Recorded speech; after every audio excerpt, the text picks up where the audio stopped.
ಕೆಆರ್ಪೇಟೆ ತಾಲೂಕಿನ ರೈತರ ಹಿತದೃಷ್ಟಿಯಿಂದ ಹೇಮಾವತಿ ಜಲಾಶಯದ ಎಡದಂಡಿ ನಾಲೆಗೆ ತಕ್ಷಣವೇ ನೀರನ್ನ ಹರಿಸಿ ನಾಲಾ ವ್ಯಾಪ್ತಿಯ ಕೆರೆ ಕಟ್ಟೆಗಳನ್ನ ತುಂಬಿಸುವಂತೆ ಶಾಸಕ ಎಚ್.ಟಿ. ಮಂಜು ಸರ್ಕಾರವನ್ನ ಒತ್ತಾಯಿಸಿದ್ದಾರೆ. ಈ ಸಂಬಂಧ ಮಾತನಾಡಿರುವಂತಹ ಅವರು ಹೇಮಾವತಿ ನೀರಾವರಿ ಸಲಹಾ ಸಮಿತಿಯ ಸಭೆಯನ್ನ ಶೀಘ್ರವಾಗಿ ಕರೆದು ನೀರನ್ನ ಹರಿಸಲು ಕ್ರಮವನ್ನ ಕೈಗೊಳ್ಳಬೇಕು ಎಂದು ಆಗ್ರಹಿಸಿದ್ದಾರೆ. ಪ್ರಸ್ತುತ ಹೇಮಾವತಿ ಜಲಾಶಯದಲ್ಲಿ 29 ಟಿಎಂಸಿ ಅಡಿಗೂ ಅಧಿಕವಾದಂತಹ ನೀರು ಸಂಗ್ರಹವಿದೆ. ಜಲಾಶಯಕ್ಕೆ ಹರಿದು ಬರುವಂತಹ ಒಳ ಹರಿವಿನ ಪ್ರಮಾಣವೂ ಹೆಚ್ಚಾಗಿದ್ದು ಪ್ರಸ್ತುತ 6,000ಕ್ಕೂ ಅಧಿಕ ಕ್ಯೂಸೆಕ್ಸ್ ನೀರು ಹರಿದು ಬರ್ತಾ ಇದೆ. ಕೇವಲ 3,000 ಕ್ಯೂಸೆಕ್ಸ್ ನೀರನ್ನ ನಾಲೆಗೆ ಹರಿಸಿದ್ರೂ ನಾಲಾ ವ್ಯಾಪ್ತಿಯ ಎಲ್ಲಾ ಕೆರೆ ಕಟ್ಟೆಗಳನ್ನ ತುಂಬಿಸಬಹುದು ಎಂದು ಶಾಸಕ ಎಚ್.ಟಿ. ಮಂಜು ತಿಳಿಸಿದ್ದಾರೆ.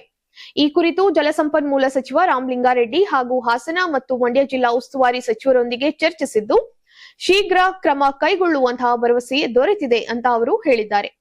ಮಂದಗೆರೆ ಎಡ ಮತ್ತು ಬಲದಂಡೆ ನಾಲೆಗಳು ಹಾಗೂ ಹೇಮಗಿರಿ ನದಿ ಅಣೆಕಟ್ಟು ನಾಲೆಗಳು ಹಲವು ವರ್ಷಗಳ ಹಿಂದೆಯೇ ನಿರ್ಮಾಣವಾಗಿದ್ದು ನದಿಯ ಒಳಹರಿವನ್ನ ಆಧರಿಸಿ ಕಾರ್ಯನಿರ್ವಹಿಸುತ್ತವೆ. ಹೀಗಾಗಿ ಈ ನಾಲೆಗಳಿಗೆ ನೀರು ಹರಿಸಲು ನೀರಾವರಿ ಸಲಹಾ ಸಮಿತಿ ಸಭೆಯ ಅಗತ್ಯವಿಲ್ಲ. ಅಧಿಕಾರಿಗಳು ಒಂದು ಬೆಳೆಗೆ ಅಗತ್ಯ ಪ್ರಮಾಣದ ನೀರು ಹರಿಸಲು ಕ್ರಮವನ್ನ ಕೈಗೊಳ್ಳಬೇಕು ಎಂದು ಅವರು ಒತ್ತಾಯಿಸಿದ್ದಾರೆ.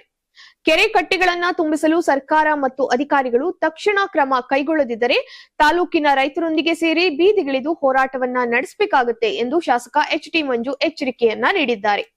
ರೈತರ ಕೃಷಿ ಚಟುವಟಿಕೆಗಳಿಗೆ ಅನುಕೂಲವಾಗುವಂತೆ ಕೂಡಲೇ ನೀರು ಹರಿಸುವಂತಹ ನಿರ್ಧಾರವನ್ನ ಕೈಗೊಳ್ಳಬೇಕು ಎಂದು ಅವರು ಸರ್ಕಾರವನ್ನ ಆಗ್ರಹಿಸಿದ್ದಾರೆ.